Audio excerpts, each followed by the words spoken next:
ഒരു കാര്യം ഞാൻ പറയാം, ഈ ആശ്രമത്തിന്റെ ചിട്ടവട്ടങ്ങൾക്കും രീതികൾക്കും ചേരാത്ത ഒരു സഹായവും ചെയ്യാൻ എനിക്ക് നിർവാഹമില്ല. ഈ ആശ്രമത്തിലെ അന്തേവാസികളെയും കുട്ടികളെയും സഹായിക്കണമെന്ന് നിങ്ങൾക്ക് അത്രയും നിർബന്ധമാണെങ്കിൽ അവരുടെ ഭക്ഷണത്തിന്റെ ആവശ്യത്തിനായിട്ട് ഒരു ചാക്കരി ദാനം തന്നേക്കൂ.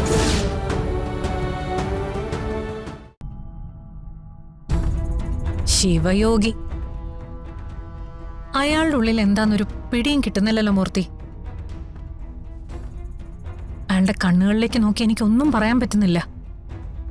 മനസ്സ് വായിക്കാൻ കഴിയുന്ന മാന്ത്രിക വിദ്യ ഉണ്ടെന്ന് തോന്നുന്നു അയാളുടെ കയ്യില്.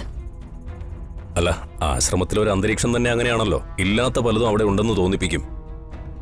നമ്മുടെ മനസ്സ് വായിച്ച പോലെ ചിലപ്പോൾ ഈ സ്വാമിമാരൊക്കെ സംസാരിക്കുകയും ചെയ്യും. ഇതുപോലുള്ള ഏത് സ്ഥലത്ത് പോയാലും നമുക്കങ്ങനെ തോന്നും. ഇതങ്ങനെ അല്ല മൂർത്തി. അയാൾക്ക് എന്തോ ചില കഴിവുകളുണ്ട്. ധ്യാനശക്തി കൊണ്ട് നമ്മുടെ മനസ്സിലെ ചലനങ്ങൾ പോലും മനസ്സിലാക്കാൻ അയാൾക്ക് കഴിയും തോന്നുന്നു. എന്തായാലും അയാളെ തന്നെ നമുക്ക് അപ്രോച്ച് ചെയ്യണം, എന്നാലേ കാര്യം നടക്കൂ. ശിവയോഗി നമ്മുടെ വഴിക്ക് വരുന്ന എനിക്ക് തോന്നില്ല. ആശ്രമത്തിൽ അതിനു പകരം നമുക്ക് മറ്റൊരാളെ കണ്ടെത്തിയാലോ? മാഡം അക്കാര്യത്തിൽ വിഷമിക്കണ്ട. അയാളല്ലെങ്കിൽ മറ്റൊരാൾ, ആരെങ്കിലും നമുക്ക് കണ്ടുപിടിക്കാം. സമൃദ്ധ അർച്ചനയിലേക്ക് മടങ്ങിപ്പോവാൻ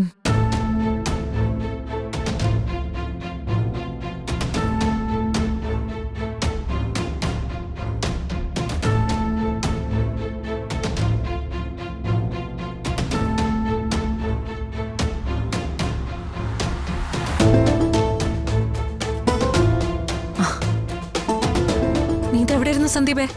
ഞാൻ നിന്നെ എത്ര തവണ വിളിച്ചു, എന്താ ഫോൺ എടുക്കാതിരുന്നേ?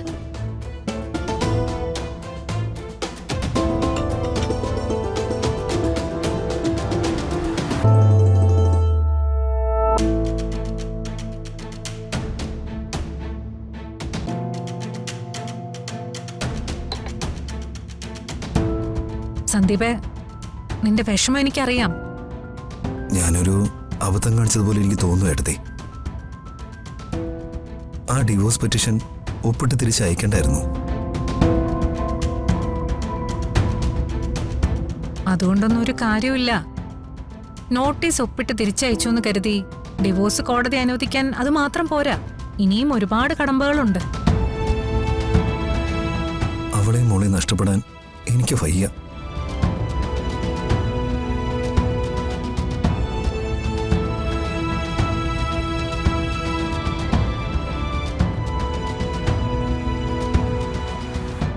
അവൾക്ക് മോൾക്ക് വേണ്ടിയല്ലേ ഞാനിതൊക്കെ ചെയ്തത്. എന്നിട്ടും അവളെന്നെ മനസ്സിലാക്കിയില്ലല്ലോ എന്ന സങ്കടം മാത്രമേ ഉള്ളൂ.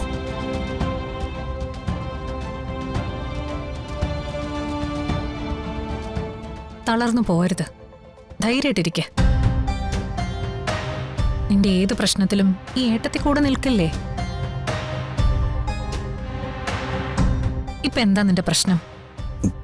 എടുത്തി, അവളും മോളും തന്നെയാ എന്റെ പ്രശ്നം. ഡൈവോഴ്സ് പെറ്റീഷൻ അയക്കാനുള്ള തീരുമാനം അവളുടേത് മാത്രമാണെന്ന് ഞാൻ വിശ്വസിക്കുന്നില്ല. നിന്റെ വീട്ടുകാർ തന്നെയാ അതിന് പിന്നിൽ പ്രവർത്തിച്ചത്, പ്രത്യേകിച്ച് സച്ചി. ഞാൻ അവളൊന്ന് പോയി കണ്ടാലോ എടുത്തി? എന്താടാ ഇത്? ഇത്രയ്ക്കുള്ളോ നിന്റെ ധൈര്യം?